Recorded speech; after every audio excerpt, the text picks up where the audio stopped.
Welcome to Dan's Talks. My guest today is Pat Mundus, who lives in Greenport and is the the daughter of Frank Mundus.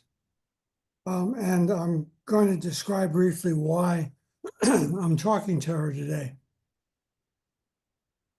50 years ago, Steven Spielberg made the movie Jaws, and among the other lead characters was Quint, the irascible older fisherman who's determined to get a big giant killer shark.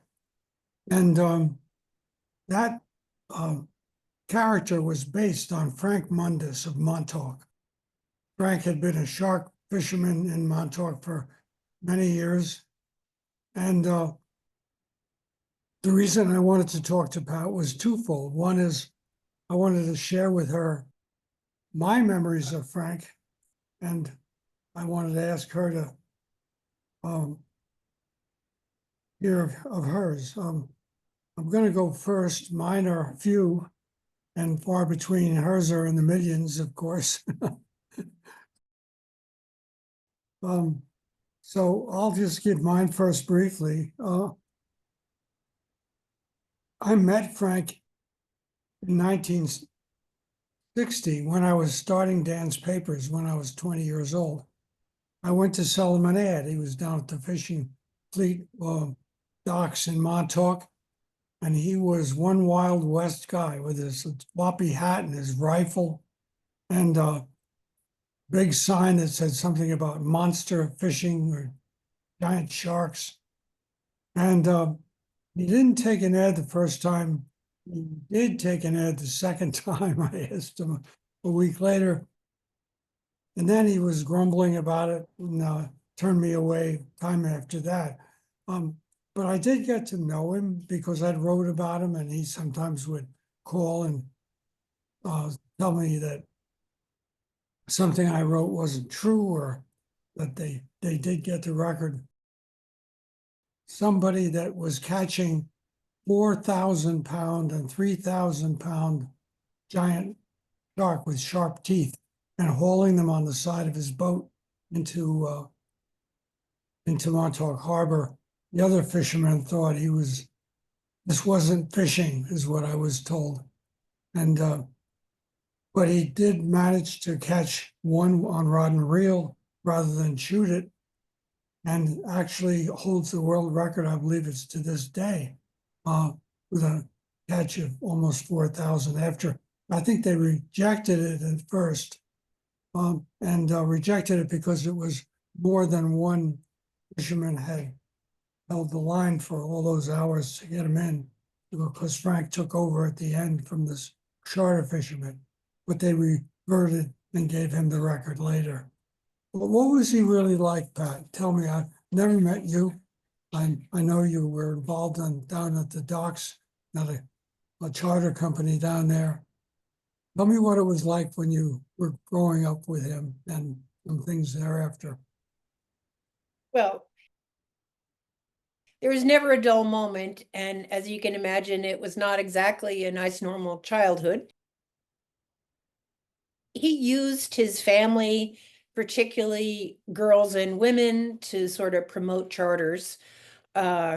He called it monster fishing because he had so much pushback from the Montauk Chamber of Commerce and the Boatmen's Association that he thought if he called it shark fishing, it would kind of blow Montauk's family image, So anyway, that's why he used his family to promote the shark fishing.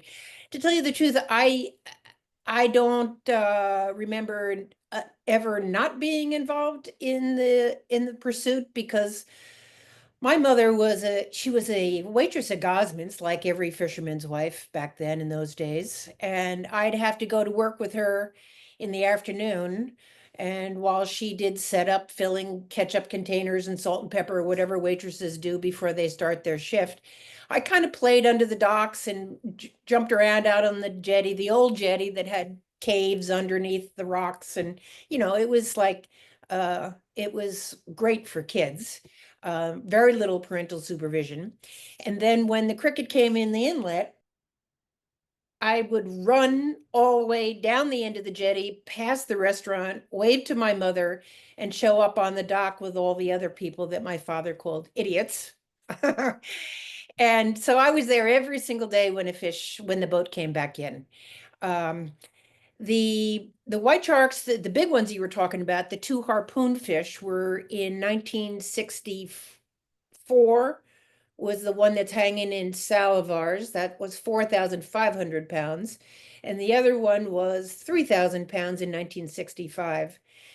And, you know, he really preferred light tackle fishing.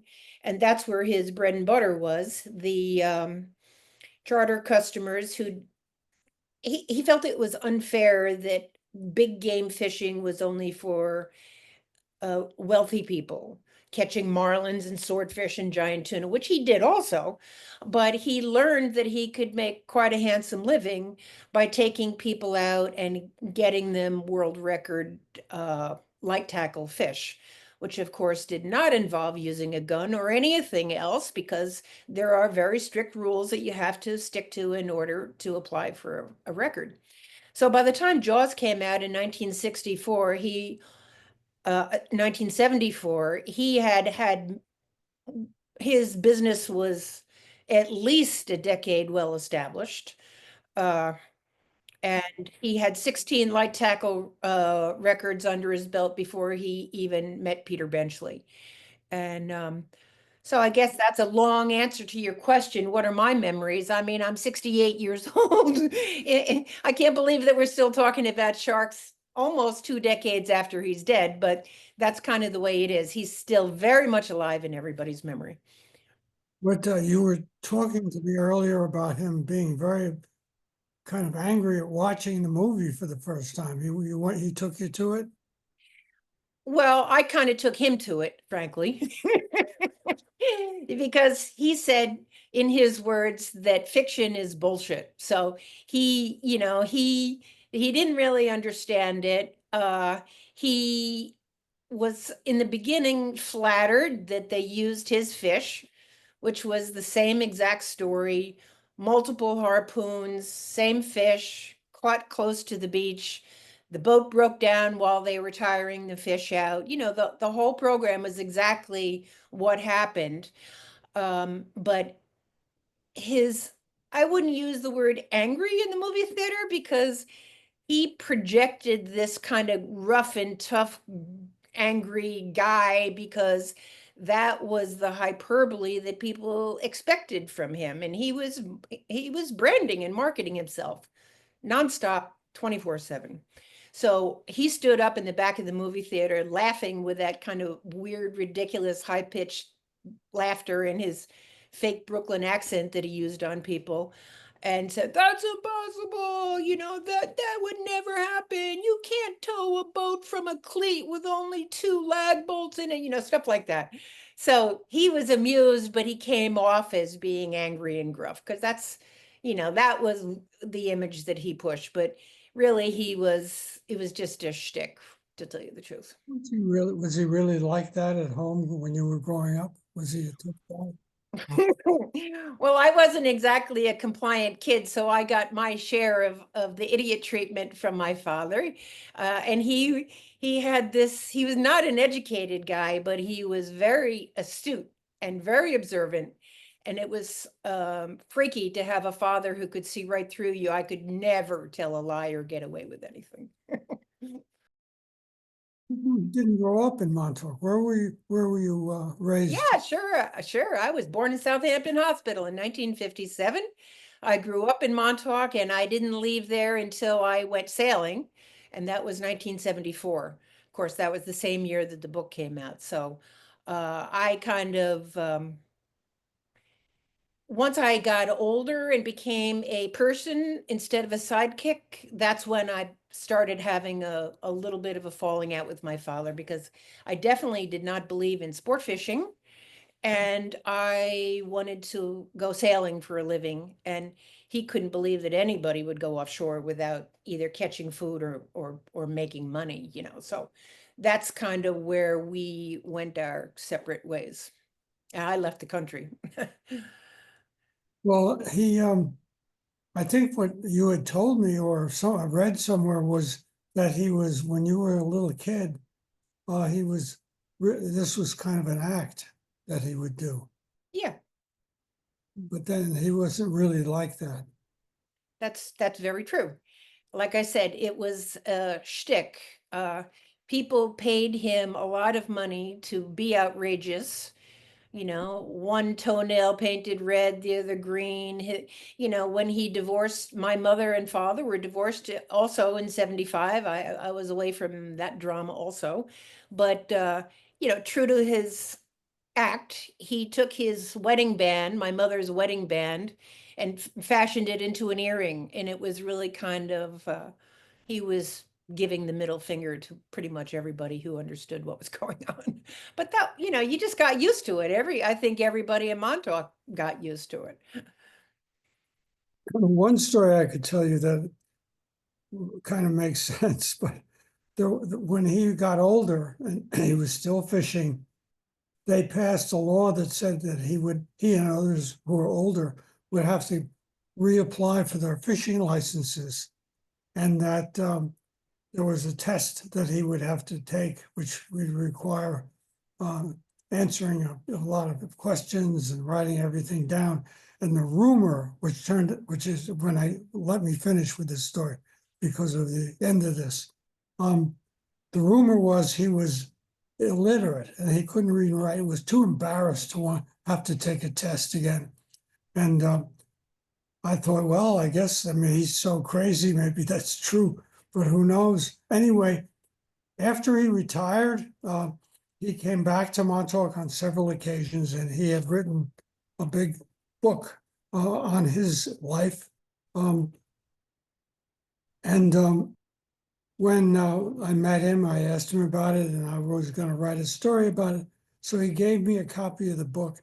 And then on the flyleaf, he wrote, "To my friend Dan, the entrepreneur and newspaperman, Frank Mundus." And I thought, he knows how to read and write.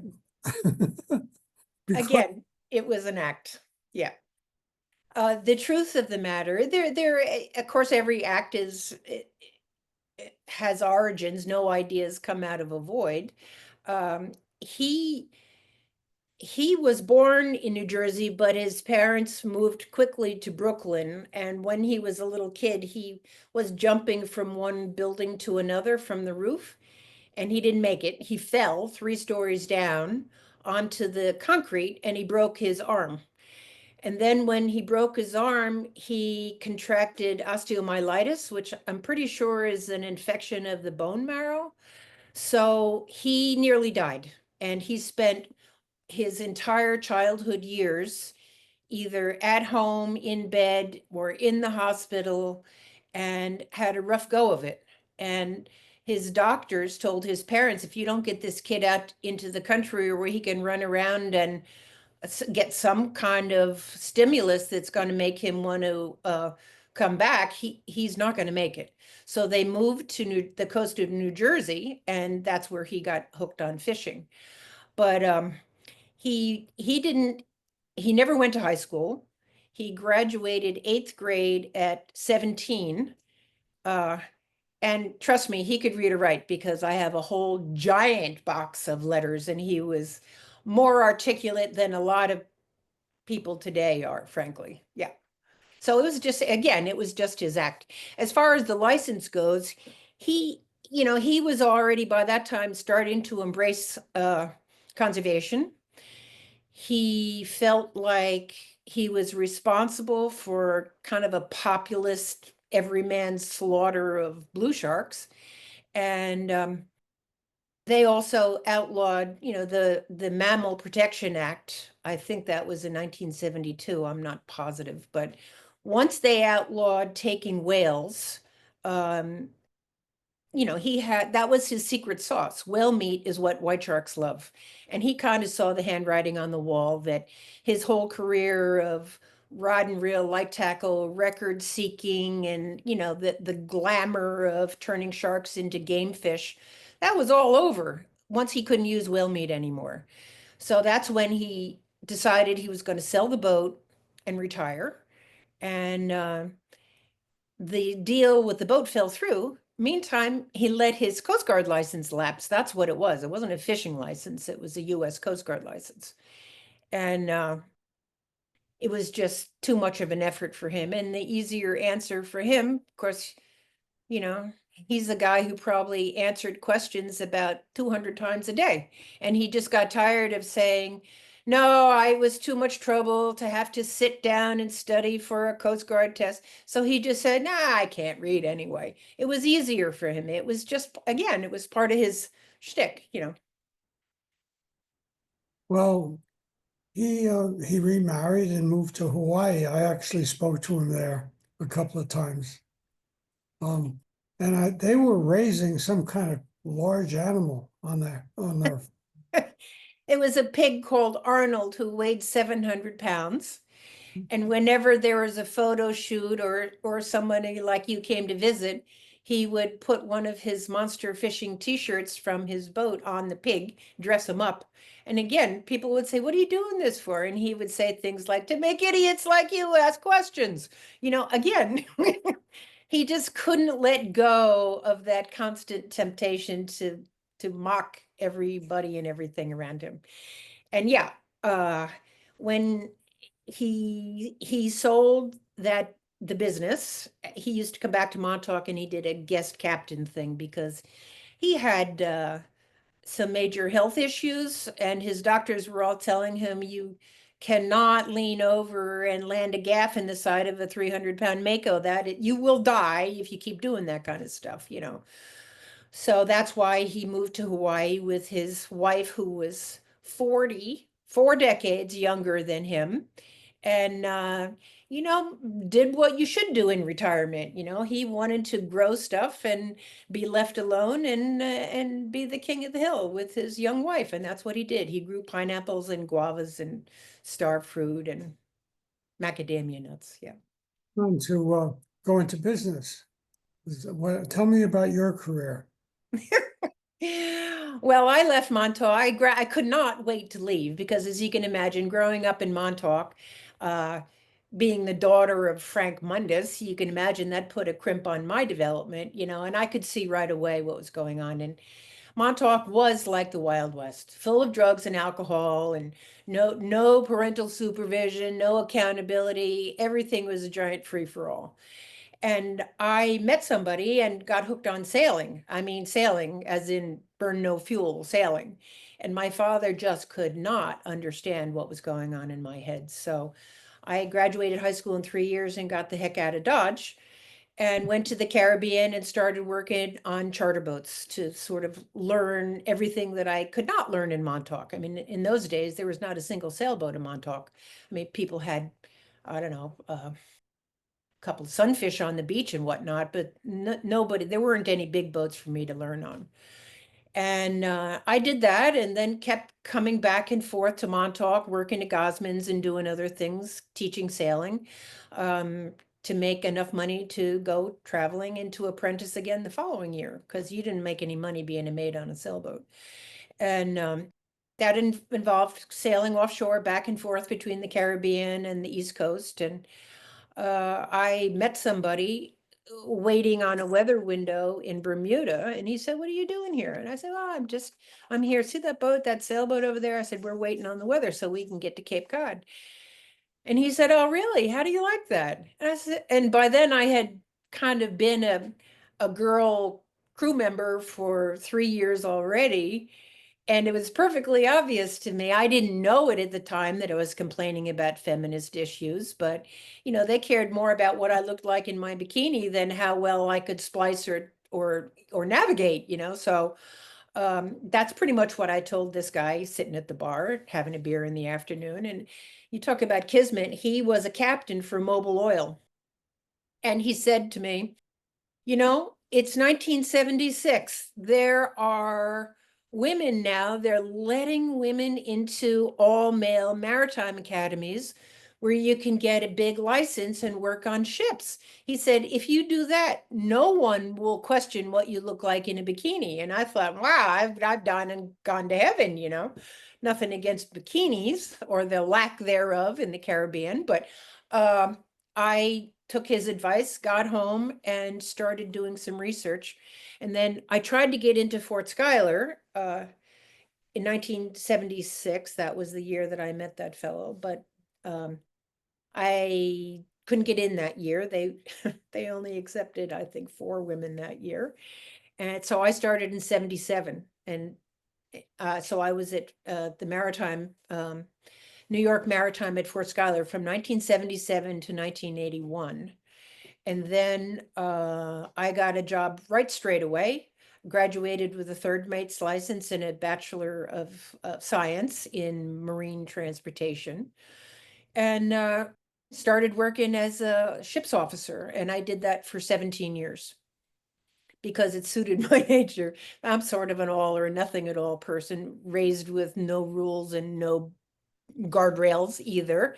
So, you know, living with merchant seamen, I realized Montauk had, you know, that give me a good background and trained me perfectly for dealing with men. And I mean, I could curse and tell jokes just like the best of them because that's what I had learned hanging out under the docks, listening to all the fishermen, you know. And those days we got 1 for 1. So you worked 1 day on board and you had 1 day of paid vacation. So if I stayed on a ship for 4 months, I would come home with 120 days of paid vacation. And that suited me perfectly until basically stage 2 Lyme disease brought me down and I couldn't really do that anymore. So I retired. Retired. I've been off ships now since 1997. And I guess with the 50th anniversary of the movie, have you had a lot of calls and interviews? Yes. I mean, I really have tried hard to avoid being the daughter of Monster Man my whole life, but it's a pretty famous name, actually. And I mean, I would get off a ship in Asia and plunk my passport down somewhere to try to fly home, and somebody would look at it and say, "Ah, are you related to that shark guy in New York?" And I'm like, "Yeah." So yes, it followed me everywhere, I have to say, and it was quite a conscious effort to sort of disengage myself from my father's identity, and it still is, more so this year. Well, thank you for being on the podcast. It runs 20 minutes and we could go on with this for, end it by telling you that at 3 o'clock in the morning in Montauk, I was at the time about 22. My dad came into the bedroom and said, Frank finally came in the dock. He's expected in, and it's going to be right around dawn. He was moving slow, you know, with a big Yeah. guy to the side. Anyway, we went down there, waited and waited and waited, never came in. So we came back the next day, and it was in the evening. My cousin was in Montauk with us, and I said, Eddie, let's go down and look at that shark. It was after dark because we hadn't seen it, and it was turned out. Someone said, "Oh, it's behind Gosman's." It was a shack then, as you remember. And we went around it, and like he screamed. It was like he walked right into the side of the shark.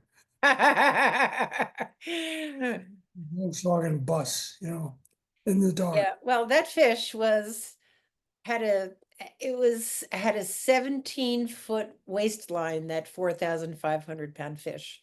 17 feet in you know, circumference. That really, I have great pictures of my younger sister who was 3 in 1965, and she looks like a little tiny toy in front of this giant, you know, jaws.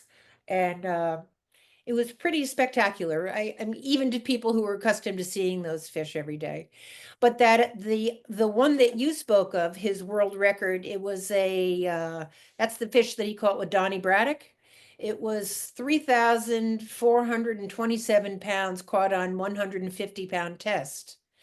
And the reason that the record was questioned is that they tied up to a dead whale. And of course, the Mammal Protection Act, you can't even get close to a whale dead or alive, never mind touch it and tie your boat up to it. So I think the IGFA thought that if they let that record stand, that might set a bad precedent. And he was also an inventor, and he had this contraption on the boat. I have tons of pictures of this that folded down like an outrigger, but it was a ladder that you could walk out on or sit on or conveniently bait a fish from. So that way, filmmakers, and there were a lot of them who used my father's expertise to get great white shark footage, including Peter Gimbel, they let this arm down over the white shark, and my father crawled out there and baited this white shark across the whale. And that's the reason that record didn't stand. But and Donnie Braddock left Montauk just like I did too. He's like, I can't.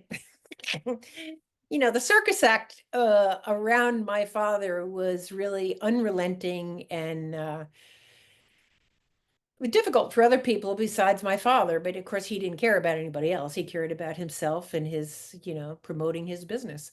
So it was a Nuthouse Mundus, that's for sure. Being on the podcast, Pat.